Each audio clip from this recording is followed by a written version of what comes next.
అన్నయ్యకి ఆ లోపం వల్ల ఎపిసోడ్ 4వ భాగం కథలోకి వెళ్తానండి.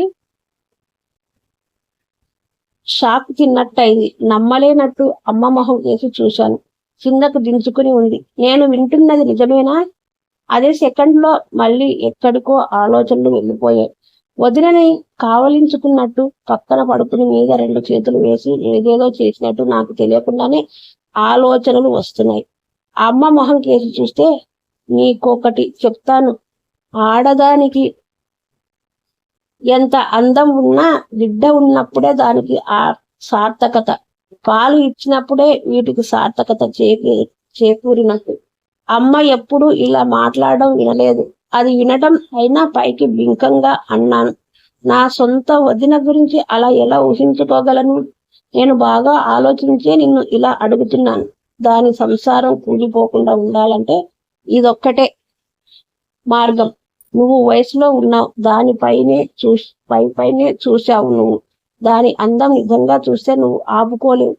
అమ్మ అలా అనేసరికి నా మైండ్ బ్లాక్ అయింది. నన్ను రెచ్చగొట్టడానికి అలా అంటుంది కానీ అసలే కోరికలతో ఉన్న నన్ను ఇంకా పైకి తీసుకుపోతున్నట్టు ఉంది.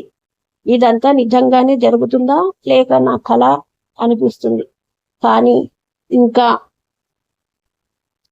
భ్రమగానే ఉన్నాను. సరే, నేను దాని మంచి కోసం ఒప్పుకున్నా. అయినా వదినకి కూడా ఫీలింగ్స్ రావాలి కదా నా మీద అన్నాను. ఏం చెప్తున్నానో అంత వింతగా ఉంది. ఒకవైపు గుండె ఆగకుండా కొట్టుకుంటూనే ఉంది. ఈ మాటలకి అది కోయటానికి రెడీగా ఉన్న పండు లాంటిది. బిడ్డల కోసం ఏమైనా చేస్తుంది. నువ్వు ట్రై చేయాలి గాని 4 రోజుల్లో అది నీ కౌగిట్లో ఉంటుంది అంది.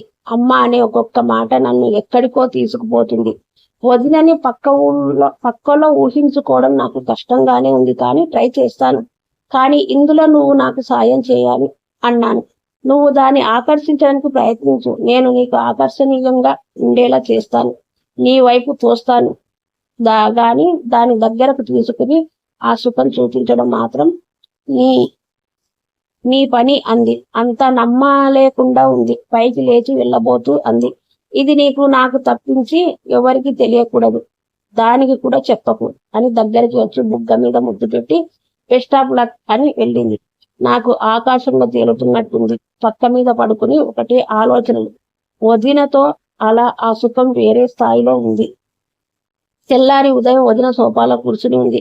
నేను కూడా తన పక్కకు వెళ్ళి కూర్చుని కావాలని నా చెయ్యి తన నడుము మీద వేసి ఏమీ తెలియనట్టు మళ్ళీ సారీ చెప్పా. అక్కడి నుంచి నిశ్శబ్దంగా వెళ్ళిపోయింది. అప్పటి నుంచి నాకు గాల్లో తేలిపోతున్నట్టు ఉంది. తరువాత నాకు మళ్ళీ వదిన కనిపించలేదు. మళ్ళీ చూడాలని ఎంత అనిపించిందో. తన బెడ్రూమ్ లోనే ఉండాలి. డైరెక్ట్ గా వెతికి దగ్గరికి వెళ్ళడానికి ధైర్యం సరిపోలేదు.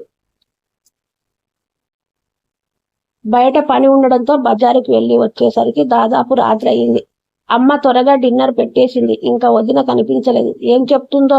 నా మీద కోపం వచ్చిందేమో. చాలా దూరం వెళ్ళాను. పొరపాటున ఇంకెప్పుడు నాతో మాట్లాడలేదేమో.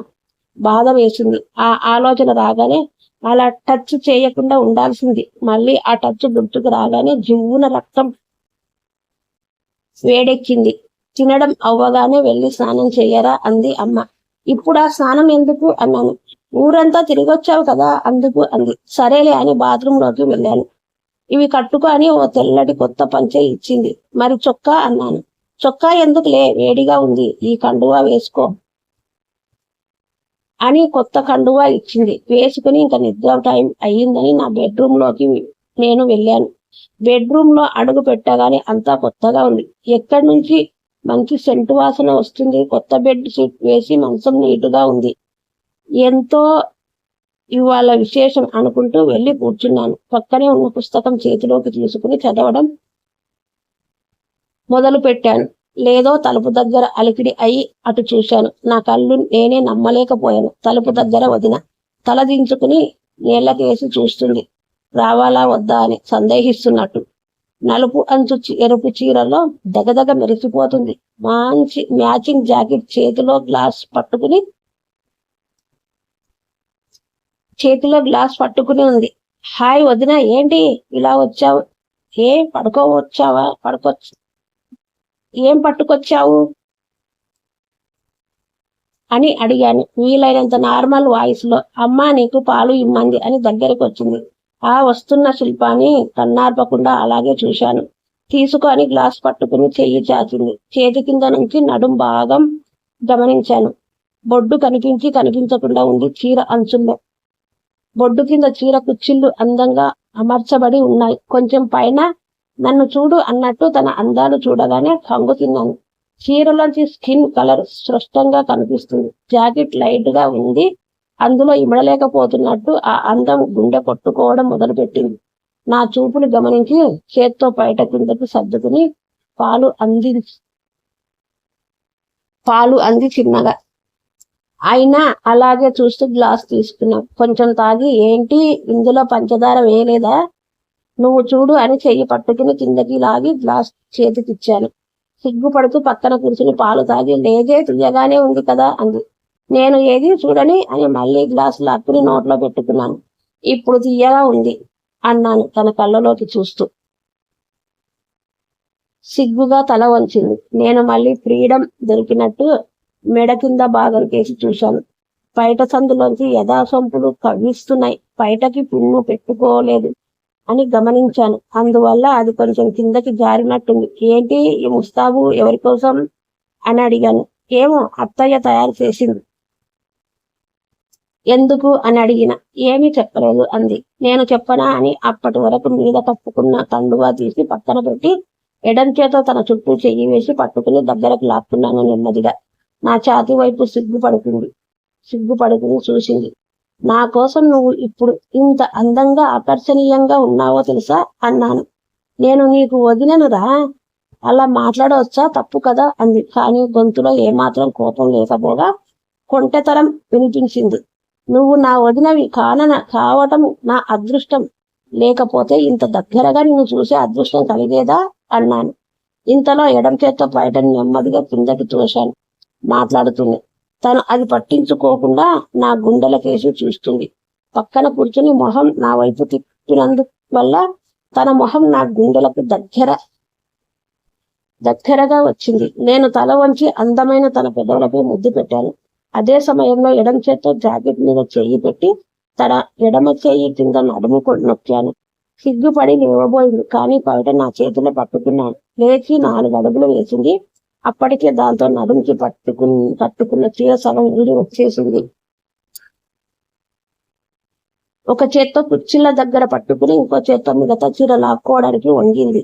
అప్పుడు పల్చటి జాకెట్ తప్ప ఏ అడ్డాలు లేని ఆమె యథా సంపద కన్నుల పండుగ చేసింది.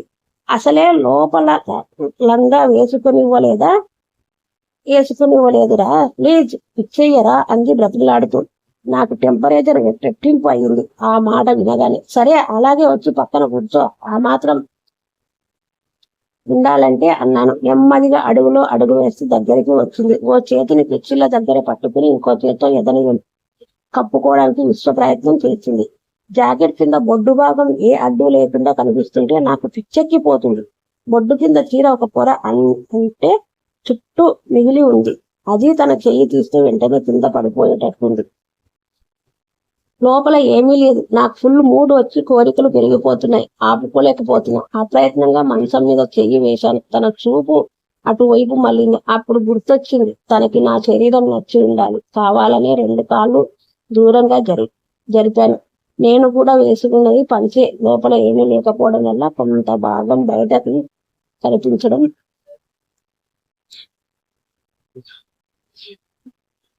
తెల్లటి చర్మం తెలుస్తుంది. అది ఇంతటి అందమైన అమ్మాయి అందాలు పూర్తిగా చూడలేదు. వాటి పూర్తి సాధకత ఎలా ఉంటాయో తెలుసు కానీ చూడలేదు. ఇప్పుడు అవి చూడడానికి ఇంత చేరువలో ఉన్నాను అనిపించగానే జివ్వున మళ్ళీ బిగుసుకుంది నా ఒళ్ళు. మంచి సైజులో ఉన్నాయి. హీరోయిన్ సమంత అంత ఉంటాయి అవి. ఏదో మ్యాగజిన్ లో చదివిన గుర్తు. మరీ చిన్నవి కాకుండా మరీ పెద్దవి కాకుండా కరెక్ట్ గా ఉండాల్సిన పరిమాణంలో చూడగానే వాటేసి పట్టుకోవాలని అనిపించేటట్టు ఉన్నాయి. నేను అన్నాను, నువ్వు వాటిని ఒక చేత్తో దాచలేవు కానీ నేను కవర్ చేస్తాను అని చొరవగా తన చేతిని పట్టుకుని యువతలకి లాగి నా తొడ మీద పెట్టాను. నా చేతిని 2 యథాసంపులు తాగేలాగా మీద పెట్టాను. దూది దిండు కన్నా మెత్తగా తగిలాయి. ఒకసారి కళ్ళు మూసుకుంది తమకంతో. ఇంతలో నేనలా ముందుకి జరగడంతో తొడ మీద ఉన్న తన చేతికి తగిలింది. వెచ్చటి ఆడసొస తగలగానే మళ్ళీ జివ్వున తగిలింది. అది తను షాక్ తగిలినట్టు కళ్ళు వెంటనే తెరిచి చూసింది. నా ఒంటి మీద బట్టలు లేకపోవడం వల్ల, నాకు తగిలిన చల్లని గాలి వల్ల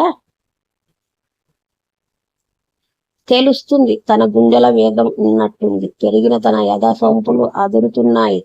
వాటిని అదిమి పట్టుకున్న నాకు స్వర్గంలో ఉన్నట్టుంది.